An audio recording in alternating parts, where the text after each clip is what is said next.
గురూజీ 72 గంటల్లోనే ఫోన్ లోనే అద్భుతమైన జ్యోతిష్య పరిష్కారం చూపిస్తారు. నమ్మండి నమ్మకపోండి, ఇది నిజం. శ్మశాన కాళి రుద్ర చౌడీదేవి ఆరాధకులు నంబర్ 1 వశీకరణ స్పెషలిస్ట్ గురూజీ. మనిషి పుట్టుక నుండి చనిపోయే వరకు వచ్చే అన్ని క్లిష్టమైన సమస్యలకు పరిష్కారం ఇక్కడ లభిస్తుంది. విద్య, ఉద్యోగం, వ్యవహారం, స్త్రీ ప్రేమ, పెళ్లి, సంతానం, స్త్రీ పురుష వశీకరణం, భూవశం, భార్యాభర్తల కలహాలు, కోర్టు సమస్యలు, విడాకుల సమస్యలు, చేతబడి, అప్పుల బాధ, ఇంకా మీకు ఎలాంటి సమస్యలు ఉన్నా 72 గంటల్లోనే శాశ్వత పరిష్కారం చేయబడును. ఓం మహాగణాధిపతయే నమః. ఓం గురుభ్యో నమః. ఓం శ్రీమాత్రే నమః. పరమేశ్వర స్వరూపమైనటువంటి జ్యోతిష, వాస్తు మరియు ఇతర అనేకమైనటువంటి శాస్త్రములను మనకు అందించినటువంటి మహర్షులకి నమస్కారం. హయగ్రీవ హయగ్రీవ హయగ్రీవేతియో వదేత్ తస్స నిస్సరతే వాణి జన్హుకన్యా ప్రవాహవత్. అరుణాం కరుణాతరంగితాక్షీం ధృతపాశాంకుశ పుష్పబాణ చాపాం అనిమాదిభిరావృతాం మయూకైః అహమిత్యేవ విభావయే భవానీం. శ్రీమాత్రే నమః. ప్రేక్షకులకి ఆ లలితాంబిక అమ్మవారి యొక్క అనుగ్రహం పరిపూర్ణంగా కలగాలని మనస్ఫూర్తిగా కోరుకుంటూ మనం ఈరోజు చెప్పుకోబోయే టాపిక్ ఏమిటంటే, ప్రతి సంవత్సరము మారుతున్నప్పుడల్లా ప్రతి ఒక్కరికి కూడా ఒక ఆశ. ఈ కొత్త సంవత్సరం వస్తుంది, 2025 వస్తుంది, లేదా 2026 వస్తుంది, ఇప్పుడైనా నా జీవితం ఏమైనా మారుతుందా? ఆంగ్ల సంవత్సరం వదిలిపెట్టిన తర్వాత ఉగాది నుంచి నా జీవితం ఏమైనా మారుతుందా అని ఎదురు చూస్తూ ఉంటారు. ఇక్కడ 2 విషయాలు గుర్తుపెట్టుకోండి. మనము ఎక్కడికైనా వెళ్ళాలంటే మనం ప్రయాణం చేయాలి. మనం ప్రయాణం చేస్తే వచ్చేవి కొన్ని ఉంటాయి, మనం ఒక దగ్గర ఉన్నా కూడా కాలం కొద్దీ మారేవి కొన్ని ఉంటాయి. కాలంలో మరి జరిగేటువంటి మార్పుల ద్వారా మన జీవితాలు కొంత మారుతూ ఉంటే, మనం చేసే ప్రయాణం ద్వారా, మనం తీసుకునే నిర్ణయాల ద్వారా, మనం ఉపాసించేటువంటి దేవతా స్వరూపాల ద్వారా, మన ఆలోచన విధానం ద్వారా కొంత మారుతూ ఉంటుంది. ఆ రకంగా ప్రతి ఒక్కరికి కూడా పలానా నక్షత్రం నాదండి, పలానా రాశి నాది, పలానా లగ్నం నాది అని చెప్తూ ఉంటారు. అందులో పర్టికులర్గా నక్షత్రము, రాశి అనేటువంటి నక్షత్రం 24 గంటలు ఉంటే, రాశి 2.5 రోజులు ఉంటుంది. ఒక 2.5 రోజులకి ఒక రాశి మారుతూ ఉంటారు చంద్రుడు. కానీ లగ్నం 2 గంటల అటు ఇటుగా, 2 గంటలకి ఒక 5-10 నిమిషాలు అటు ఇటుగా ఉంటుంది ప్రతి లగ్నం కూడా. మరి మీరు జన్మించిన లగ్నం బట్టి మీరు ఎటువంటి ఆలోచన విధానం కానివ్వండి, ఎటువంటి నిర్ణయాలు కానివ్వండి, ఎటువంటి దేవతా ఆరాధన కానివ్వండి, ఎటువంటి విషయాలను పట్టించుకోవాలి, వీటిని వదిలేయాలనేటువంటి విషయాలు మీరు స్పష్టంగా తెలుసుకోగలిగితే మీకు ఏ సంవత్సరం మారుతున్నా ఆనందదాయకంగానే ఉంటుంది. ఆ రకంగా మనం ప్రతి ఒక్క లగ్నానికి ఎటువంటివి పాటించాలి మీరు ఆనందంగా ఉండడానికి అనే విషయాలు మనం చెప్పుకుందాం. అయితే ఈ విషయాలు చెప్తుంది నేనైనప్పటికీ, బయటికి కనబడుతుంది అనేది చెప్తున్నట్టుగా ఉన్నప్పటికీ, చెప్పిస్తుంది పలికిస్తుంది అంత లలిత అమ్మవారిగా భావిస్తూ ఒక్కొక్క లగ్నం ఇచ్చా మనం తెలుసుకుందాం. మిథున లగ్నము, మిథున రాశి, మిథునం వారికి కనుక చూసుకున్నట్లయితే ఇక్కడ వీళ్ళకి సహజ లక్షణం ఏమిటంటే తెలివితేటలు, అదేవిధంగా థింకింగ్ అండ్ మెమరీ పవర్, అలాగే కమ్యూనికేషన్స్. అందుకే నేను మిథున లగ్నం వారిని నడిచే వికీపీడియా అంటూ ఉంటాను. అంటే వాళ్ళ నాలెడ్జ్ ఎక్కువ గెయిన్ చేసుకుంటూ ఉంటారు. వీళ్ళకి 6వ స్థానాధిపతి పూర్వజన్మ కర్మకారకుడు కుజుడు అవుతాడు. అందుకే వీళ్ళకి లైఫ్లో ఒక మంచి గొప్ప ఆపర్చునిటీ కానివ్వండి, గొప్ప విషయం వీళ్ళ చేదాకా వచ్చి ఎప్పుడు చేజారిపోతుంది అంటే కోపము వల్ల, గొడవ వల్ల, ఆవేశంగా తీసుకునేటువంటి నిర్ణయం వల్ల. అంటే వీటికి దూరంగా కనుక మీరు ఉండగలిగితే, ఎందుకంటే పూర్వజన్మల్లో చేసినటువంటి కర్మలు ఈ రూపేణ వస్తాయి. 6వ స్థానము 11వ స్థానం ఒక్కరే అయ్యారు కాబట్టి వీళ్ళు కోపానికి, ద్వేషాలకి, ద్వేషం కూడా కుజుడేనండి. అంటే కుజుడు పాడైతే ద్వేషం వస్తుంది. అలాగే అనవసరమైనటువంటి పరాక్రమాలకి, అనవసరమైన పరాక్రమం ఒక్కోసారి హడావిడిగా ఏవో చేస్తుంటే టప్పని అక్కడ ఏదో డిస్టర్బ్ అయిపోతుంది. అందుకని వీళ్ళు ఎంత కూల్గా ఉంటే అంత బాగుంటుంది. దీంతో పాటు కందులు దానంగా ఇస్తూ ఉండాలి. వీళ్ళకి వృశ్చిక రాశిలోని మేషరాశిలో రెండు కుజరాశులే కాబట్టి ఈ కుజరాశుల్లో ఏ గ్రహాలు ఉన్నాయో తెలుసుకొని ఆ గ్రహాలకు సంబంధించిన దానం గనక మీరు ఇస్తూ ఉన్నారంటే 100% పూర్వజన్మ కర్మ దగ్ధం అవుతుంది. అలాగే దీంతో పాటు లలితా సహస్రనామాల్లో ఓం శ్రీమాత్రే నమః అనే నామస్మరణ, పూర్వజన్మ కర్మ ఒకవైపు మీరు దానం ఇవ్వడం ద్వారా కొంత దోషం పోతూ ఉంటే, మరియు ఈ నామస్మరణ ద్వారా కొంత క్లియర్ అవుతూ ఉంటుంది. అయితే చాలామందికి ఏంటంటే ఇవ్వండి, మరి నాకు ధనం మూలం ఇదం జగత్ అంటుంటారు, ఫైనాన్షియల్ గ్రోత్ కూడా కావాలి కదా అంటూ ఉంటారు. ఇక్కడ ఫైనాన్షియల్ గ్రోత్ అనేటువంటిది మీకు సహజంగా ఫైనాన్స్ ఇచ్చే కారకుడు చంద్రుడు అవుతాడు, అంటే ధనాధిపతి. ఇక్కడ చాలా మంది ఏంటంటే చంద్రుడు ధనాధిపతి కదండి, నేను హోటల్స్ పెడితే నడిచిపోతుంది, లేకపోతే ట్రావెలింగ్స్ పెడితే నడిచిపోతుంది అనుకుంటారు. తప్పు. ఆ చంద్రుడు పర్టికులర్గా ధనాన్ని ఇచ్చే కారకుడు అయితేనే మీకు ఇస్తాడు. ఆ ధనాధిపతి కనుక, అంటే స్టార్టింగ్ పాయింట్ మాత్రమే, ఎండింగ్ పాయింట్ అసలు ఆ గ్రహం ఎక్కడుంది, అది ఏ గ్రహాలతో కనెక్ట్ అయి ఉంది అనేటువంటిది మరలా విడిగా చూసుకోవాలి. కాబట్టి మీరు ముందుగా ఈ సంవత్సరం అంతా బాగుండాలంటే నేను చెప్పినట్టుగా ఈ దానం ఇస్తూ ఈ నామస్మరణ చేయండి. అలాగే పంచమ స్థానంలో అంటే తులారాశిలో ఏ గ్రహం ఉందో ఆ గ్రహ దేవతారాధన కూడా చేయండి. ఖచ్చితంగా అన్ని విధాలా మీకు బాగుంటుంది. ఇక్కడ ఏ గ్రహం అంటే ఏ దానము, ఇక్కడ దానాలు రెండు రకాలుగా ఉంటాయి. చాలా మంది అడుగుతుంటారు, ఏమండి మేము ఆలయంలో పురోహితులకే ఇవ్వాలా, పేదవాళ్ళకి కూడా ఇవ్వచ్చా? ఖచ్చితంగా ఇవ్వచ్చు. కాకపోతే దాని ఫలితంలో మార్పు ఉంటుంది. అంటే ఎలా అంటే చిన్న ఎగ్జాంపుల్ చెప్తాను చూడండి.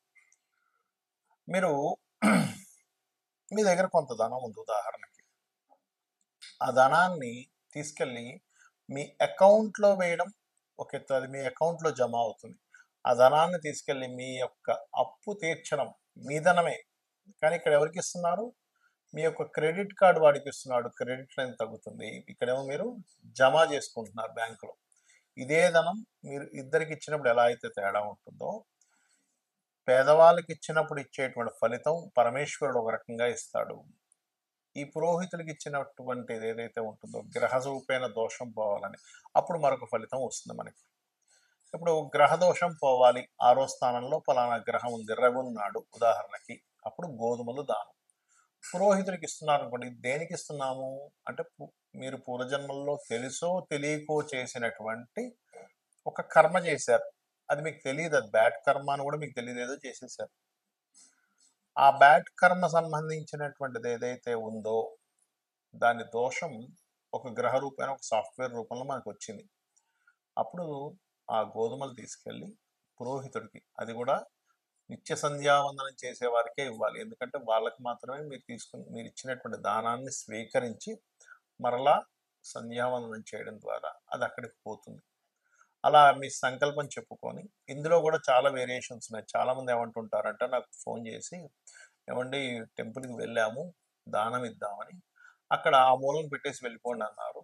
అలా ఇస్తే మనకి ఫలితం వస్తుందా అని అడుగుతుంటారు. నేను ఒకటి చెప్తాను, మీరు ఒక బ్యాంక్ వెళ్ళారు, మీది ఏదో ఎందులోనో ఒక బ్యాంకులో మీకు అకౌంట్ ఉంది, అక్కడికి వెళ్ళి ఆ బ్యాంకులో ఒక మూలం ధనాన్ని పెట్టేసి వచ్చేసారు. మీరు మీ అకౌంట్లోకి వెళ్తుందా? వెళ్ళదు. ఎందుకు వెళ్ళదు అంటే, మీరు ఆ బ్యాంక్కి వెళ్ళాలి, అక్కడ లైన్లో నిలబడాలి, రిసిప్ట్ రాయాలి, కౌంటర్లో ఇవ్వాలి, వాళ్ళు అందులోపల దాన్ని ఫీడ్ చేసుకొని మీకు ఒక రిసిప్ట్ ఇస్తారు. మళ్ళీ ఎస్ మీ అకౌంట్లోకి 10,000 రూపాయలు వెళ్ళాయి, ఈ 5 రూపాయలు వెళ్ళాయి, ఈ 500 రూపాయలు వెళ్ళాయి, ఓ 1,00,000 రూపాయలు వెళ్ళిందని మీరు వాళ్ళు రాసుకుంటారు. అప్పుడే మీకు అకౌంట్లోకి వస్తుంది, మీకు మెసేజ్ వస్తుంది. అంతేగాని ఏదో మూలం పెట్టేస్తే మీకు రాదు కదా. అలాగే అలా ఎవరైనా చెప్తే దాన్ని అలా చేయకండి, దానివల్ల మీకు ఎటువంటి ఉపయోగం ఉండదు, గుర్తుపెట్టుకోండి. బ్రాహ్మణుడికి దానం తీసుకొని జపం చేయడం ద్వారా ఆయనకు కూడా కొంత ఫలితం వస్తుంది. జపం చేయకపోతే ఆయనకి మంచి ఫలితం రాదు. జపం చేస్తే మీ దగ్గర దానం తీసుకొని ఆయన మరలా గాయత్రి చేసుకున్నందుకు ఆయనకి అమ్మవారి అనుగ్రహం పెరుగుతుంది, మీకు దోషం పోతుంది. కాబట్టి ఈ రకంగా మరి పేదవాళ్ళకి దానం ఇవ్వడం ద్వారా ఎటువంటి ఫలితం వస్తుంది? ఇది పుణ్యాన్ని పెంచుతుంది. అంటే ఇదేంటి, అకౌంట్లో బ్యాలెన్స్ వేయడం లాంటిది. అంటే నెక్స్ట్ జన్మకి మీకు ఒక పుణ్యం పెరుగుతుంది పేదవాడికి ఇచ్చినందుకు. అందుకే కదండి మానవ సేవే మాధవ సేవ అంటూ ఉంటారు. అంటే ఎవరికో పాపం ఆకలితో ఉన్నాడు ఒక వ్యక్తి, తీసుకెళ్లి భోజనం పెట్టించడం, లేదు ఒక పేదవాడు వాళ్ళ పిల్లలకి స్కూల్ ఫీజులు కట్టలేకపోతున్నాడు, ఇవి 2000 తీసుకెళ్లి ఫీజు కట్టేసి అనడం. అంటే నిజంగా అందులో మళ్ళీ అపాత్ర దానం అంటారు. అంటే ఆల్రెడీ బాగా కడుపు నిండున్నవాడికి వాడి తీసుకెళ్ళి అన్నదానం పెడితే మీకు ఎటువంటి ఫలితం రాదు, గుర్తుపెట్టుకోండి. కాబట్టి అపాత్ర దానం చేయకుండా నిజంగా ఇబ్బంది పడుతున్నారు, పాపం వాళ్ళకి వేరే స్కోప్ లేదు, అటువంటి వారికి ఒక వస్త్రం ఇచ్చాము. అది ఖచ్చితంగా మీకు ఆ పరమాత్మ మీకు వచ్చే జన్మల్లో ఇది పుణ్యంగా మారుతుంది, ఇది గుర్తుపెట్టుకోండి. వీటితో పాటు పితృదేవత ఆరాధన. చాలామంది అంటుంటారు, ఏమండి మాకు లేదండి, మా మా ఇంట్లో సాంప్రదాయం లేకపోవడం ఏంటి, తల్లికి తండ్రికి తాతలకి మీరు పెట్టడానికి. కాబట్టి అలాంటివి ఏమి కదా, అందరికీ ఉంటుంది పితృదేవత ఆరాధన అనేటువంటిది. అది ఫస్ట్ మొట్టమొదటిగా మీరు భావించాలి. అలాగే ఒక్కొక్క గ్రహానికి ఒక దానం అని చెప్పి ఇందాకన్నాను. దానికి పర్టికులర్గా మీకు రవికి అయితే గోధుమలు, ఎరుపు రంగు వస్త్రము లేదా ఆరెంజ్ కలర్ వస్త్రము, చంద్రుడికైతే స్వచ్ఛమైనటువంటి బియ్యం. మీరు ఎప్పుడు ఏ దానం ఇస్తున్నా కానీ అది మీరు తినడానికి ఎంత శుభ్రమైనటువంటిది తెచ్చుకుంటారో అంత శుభ్రమైనటువంటిదే ఇవ్వాలి, ఎందుకంటే మీరు ఇచ్చే పదార్థాన్ని బట్టి ఫలితం ఉంటుంది. కాబట్టి చంద్రుడైతే బియ్యము. కుజగ్రహ సంబంధించిన దోషం ఉంది, కందులు, ఎరుపు రంగు వస్త్రము. బుధగ్రహానికి సంబంధించినటువంటి బలాన్ని పెంచుకుందాం అనుకుంటున్నారు, దోషం తగ్గించుకుందాం అనుకుంటున్నారు, పెసలు దానంగా ఇవ్వాలి. గురుగ్రహానికి శనగలు, పసుపు రంగు వస్త్రము. అదేవిధంగా శుక్రగ్రహానికి బొబ్బర్లు, తెలుపు రంగు వస్త్రము. అదేవిధంగా శనికి నువ్వులు, నీలం రంగు వస్త్రము. కొంతమంది నల్ల నువ్వులు వద్దు తెల్ల నువ్వులు అంటున్నారండి, కొంతమంది నల్ల నువ్వులు ఇవ్వాలంటున్నారంటే ఒకటి గుర్తుపెట్టుకొని నువ్వులు ఇవ్వాలి. అయితే తెల్ల నువ్వులు ఎందుకు ప్రిఫర్ చేస్తామంటే వాళ్ళు తినడానికి యోగ్యవంతంగా ఉంటుంది, నల్ల నువ్వులు అయితే అలాగా తినలేరు కదా, అది ఎక్కువగా వేస్టేజ్ అయిపోతుంది అనేటువంటి భావనతో తెల్ల నువ్వులు ఇవ్వాలని చెప్తూ ఉంటాం. అదేవిధంగా రాహువుకి అయితే మినుములు, కేతువుకి అయితే ఉలవలు దానంగా ఇవ్వండి. ఈ దానం ఇచ్చేటప్పుడు కూడా నాకేదో డబ్బులు ఉన్నాయి కాబట్టి ఇక్కడ ఏదో ఇంకా ఈ కార్యక్రమాన్ని చేయాలి కాబట్టి ఇస్తున్నాం అనే భావనతో ఇచ్చారంటే 1% కూడా మీకు ఫలితం రాదు. తీసుకునే వ్యక్తి కూడా అబ్బాబా ఇదేదో నాకు ఇదంతా ఈ దోషాన్నంతా నాకు అంటగడుతున్నాడు అనే భావంతో తీసుకున్నా కూడా అక్కడ సరిగా ఫలించదు. అంటే ఇచ్చేవాడికి ఫలించదని కాదు, తీసుకునే వ్యక్తికి అది సరైనటువంటి ధర్మాన్ని పాటించనట్టుగా అర్థం, దాని అర్థం. కాబట్టి మీరు ఈశ్వర స్వరూపంగా భావిస్తూ ఆ యొక్క పురోహితుడికి కానివ్వండి, పేదవాడికైనా సరే ఈశ్వర స్వరూపంగా భావిస్తూనే మీరు ఆ దానాన్ని ఇవ్వాలి. రెండవది, చక్కగా మంత్రం చదివి మీరు ఇస్తున్నప్పుడు తీసుకునే వ్యక్తి కూడా నాకు చాలా గొప్ప పనిని ఆ ఈశ్వరుడు నాకు చూపించాడు, ఆ ఈశ్వరుడు నాకు ఈ పని చేయమని చెప్పాడు అనే భావంతో తీసుకొని చక్కగా గాయత్రి చేసుకోవాలి. మరొక విషయం ఏంటంటే నిత్యము, అంటే ఎటువంటి గ్రహస్థితి ఉన్నా గుర్తుపెట్టుకోండి, మీకు జాతక చక్రం తెలియదండి, నాకు ఏంటో పరిస్థితి అర్థం కావట్లేదు, నాకు ఏ దశ నడుస్తుందో, ఏలినాటి శని నడుస్తుందో, కేతువో రాహు అర్థం కావట్లేదు అనుకునేవారు ఒకటే చెప్తానండి, నిత్యము ఉదయము సాయంత్రము దీపారాధన చేయండి, పంచోపచార పూజ చేయండి. గంధం, పుష్పం, ధూపం, దీపం, నైవేద్యం. నైవేద్యం మీరు ఏదైనా పెట్టచ్చు, ఇదే పెట్టాలి ఇదే అడుగుతుంది అమ్మవారు అనేటువంటిది లేదు. ఫలాపేక్ష రహితంగా పత్రమైనను, పుష్పమైనను, ఫలమైనను, ఉదకమైనను ఎవరైతే ప్రీతితో నాకు సమర్పిస్తున్నారో, ఫలాపేక్ష రహితంగా నాకు ఎవరైతే సమర్పిస్తున్నారో వాటిని నేను ప్రీతిగా స్వీకరిస్తున్నాను అని చెప్తాడు పరమాత్మ. కాబట్టి ఇది చేస్తూ నిత్యము వీలున్నన్ని సార్లు, వీలైతే శనివారాలు, ఆదివారాలు మీకు సెలవు ఉన్నప్పుడైనా గోశాలకు వెళ్ళండి.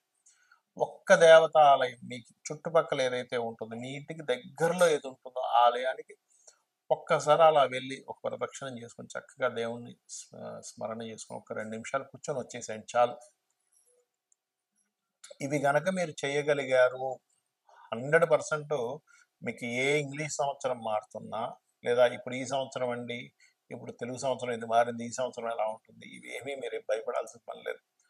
100% సర్వదేవతల యొక్క అనుగ్రహము మరియు నవగ్రహాల యొక్క అనుగ్రహము, ఆ లలితాంబిక అమ్మవారి యొక్క అనుగ్రహం మీకు ఉంటుంది, కలగాలని మరోసారి మనస్ఫూర్తి కోరుకుంటూ శ్రీమాత్రేయ నమః.